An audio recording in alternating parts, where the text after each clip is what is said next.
지방자치로 인해서 다른 지역도 마찬가지지만 선거로 인해서 분열되는 게 제일 안타까웠습니다. 이거를 해결하지 않으면 정말로 지역이 온전히 나갈 수 있을까? 아니면 어떤 의미 있는 공동체를 만들기가 쉽지는 않겠다, 이런 생각을 많이 했었고요. 우린 국가도 마찬가지지만 대통령이 바뀔 때마다 정책이 바뀌고 어떤 환경이 너무 바뀌는 거, 또 지방자치는 더 심한 경우가 많더라고요. 그랬을 때 그런 것들부터 어떤 주민들의 정말 입장에서 이것을 정리해 나가는 것이 우리 화합을 만드는 길이지 않을까, 그런 생각을 했고요. 화합이 중요하다는 생각을 했고요. 그 다음에 항상 출마자들이 중앙에서 내가 어떤 예산을 많이 따오겠다, 뭐 그런 이야기들을 많이 하시더라고요. 근데 지금 8번째, 9번째 우리가 선거를 하고 있잖아요. 과연 그것이 효과가 있었나? 그리고 그런 것들이 이루어졌나? 저는 그런 의문을 가지고 있습니다. 그랬을 때 가장 중요한 건 역시 풀뿌리 민주주의다. 우리가 지역이 화합하고 또 정의 있는 공동체, 또 행복한 공동체, 또 지역을 이끌어가는 두 개의 수레바퀴가, 하나는 개인의 삶의 질을 향상시키는 것이고 또 하나는 지속 가능한 어떤 공동체의 발전을 이룩하는 거지 않겠습니까? 이것이 균형을 맞춰서 나갈 수 있는 그런 것이 중요한 것이지, 어느 한 가지를 가지고 이야기하는 것은 옳지 않다, 그렇게 생각을 하고요. 역시 지금 리더십은 균형 있는 리더십, 또 공론화를 받아들일 수 있는 소통의 리더십, 또 공론화를 통한 결정된 사항을 민관이 같이 할 수 있는 거버넌스 리더십이 필요한 시대지 않냐, 저는 그렇게 생각하고 이렇게 해보고 싶습니다.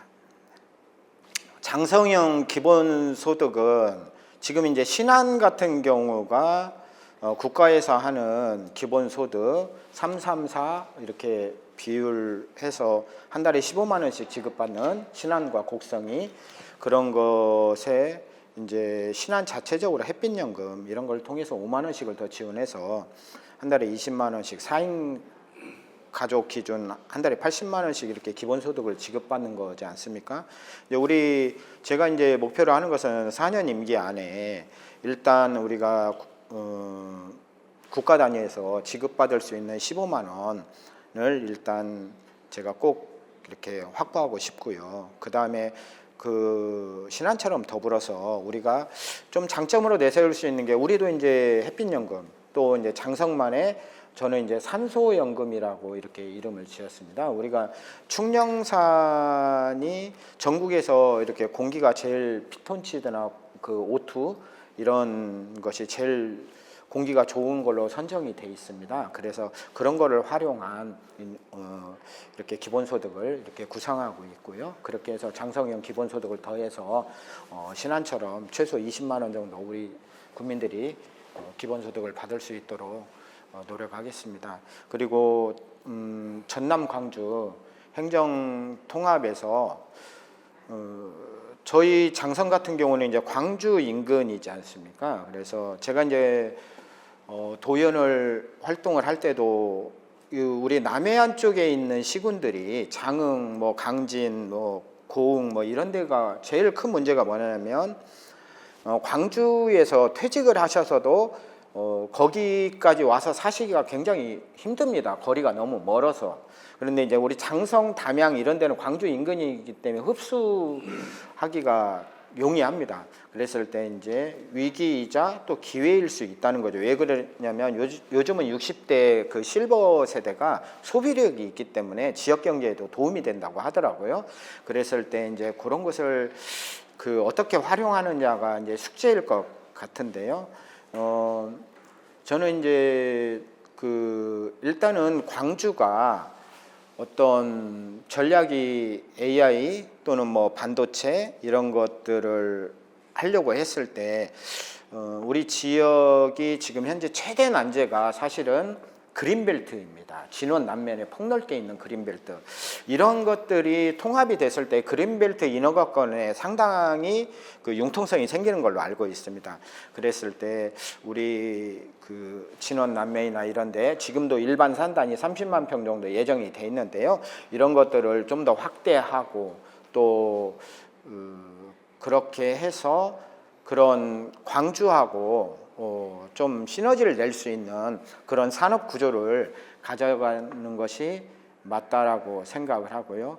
또 그 자원적으로 자연 자원적인 그런 환경이 좋기 때문에 광주 분들이 은퇴하고 이렇게 휴식처로 찾아올 수 있는 그런 우리 장성을 만든다면 그 제가 말씀드리는 앞으로 우리가 장성이 나름대로의 그 강소 도시로 나갈 수 있는 그런 발판이 될 수 있지 않냐 그렇게 생각을 하고요. 덧붙여서 저는 농산물이나 축산물이나 이런 것을 사실 군수가 세일즈맨이 돼야 된다고 생각을 합니다. 그래서 그런 농민들한테 실질적인 도움이 되고 또 우리 광주 분들한테도 저희들의 우수한 농산물을 또 축산물을 이렇게 그 판매함으로써 서로 윈윈할 수 있는 그런 세일즈맨의 역할을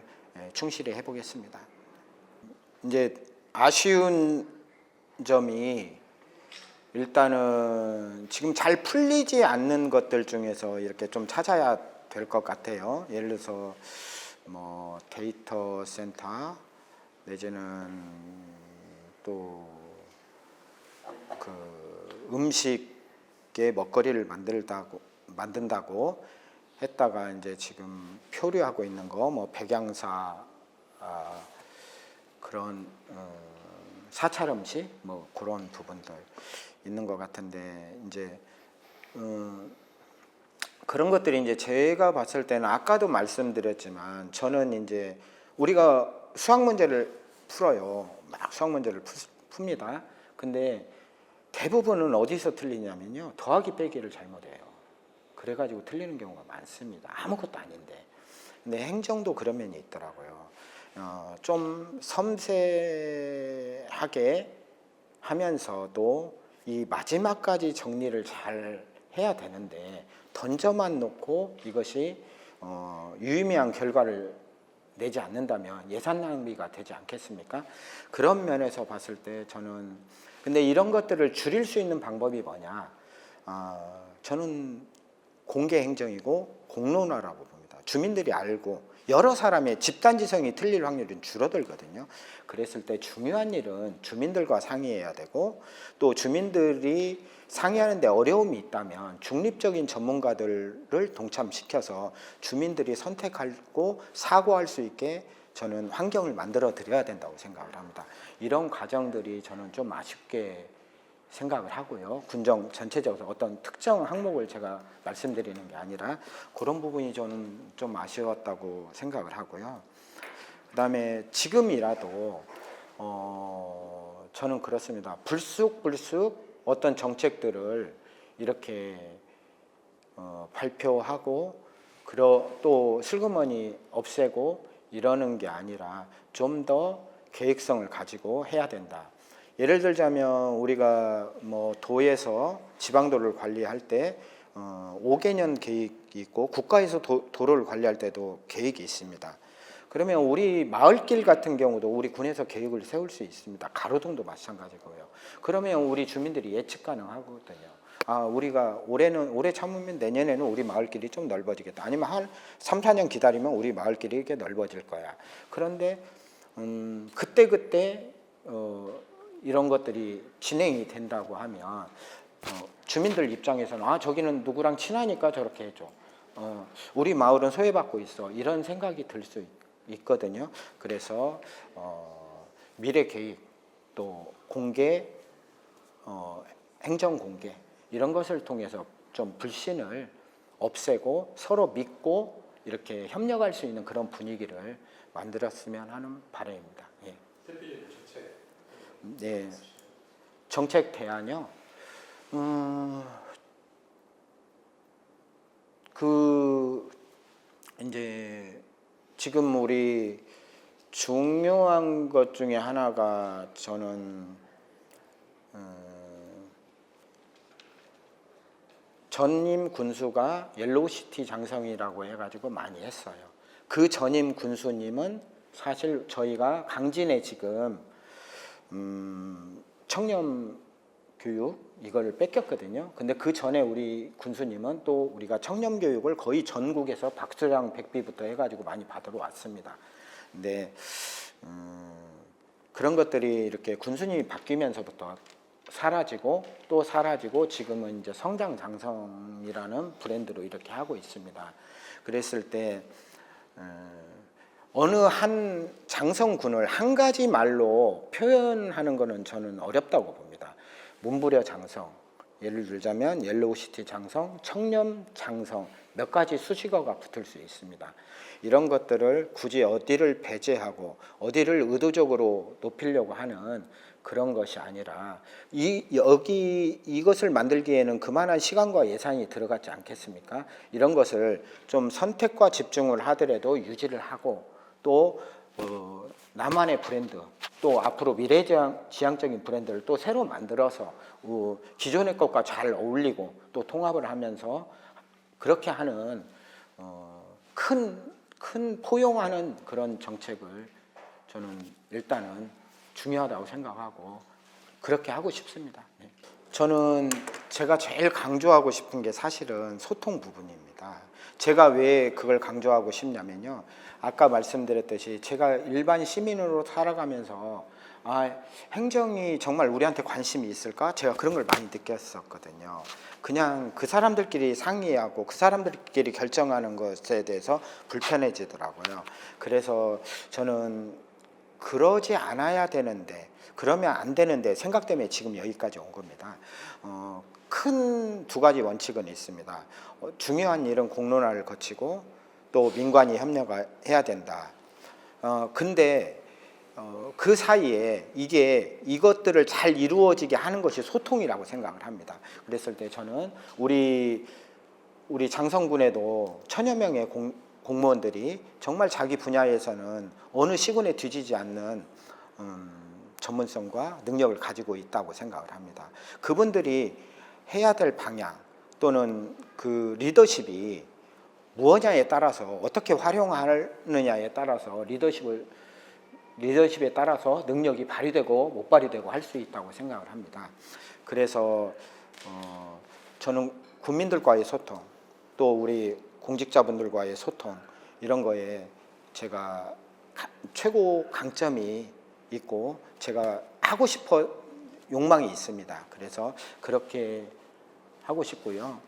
그리고 이제 예를 들자면 그런 게 있겠죠. 방법으로 얘기를 하자면 그 요즘에 서울시장 후보 유력 후보로 되는 휴대폰으로 이렇게 민원을 받는 휴대폰 또 내지는 신문고 또 제가 그런 생각을 했었어요. 우리 군수실이 2층인데 1층으로 한번 내리면 어때요? 그랬더니 공간이 없을 거라고 그러더라고요. 저희 군청이 좀 낡아 있거든요. 그러니까 2층을 1층으로 내리는 게 중요한 게 아니라 아니지 않냐 이런 말씀들도 있어가지고 그러긴 한데 정말로 그 주민들 또는 우리 공직자분들하고 소통하는 거에 있어서만큼은 최대한 제가 에너지를 최대한 쏟고 싶고요. 앞으로 리더십이 군수가 주민들을 가르치려고 하고 또 이렇게 자기 자랑만 하는 그런 리더십은 지양해야 된다고 봅니다. 어찌됐든 처음에 지금의 자세로 국민들의 도구가 되겠다고 하고 머슴이 되겠다고 하는 자세로 그렇게 임해하지 않냐. 그것이 소통이라고 생각합니다.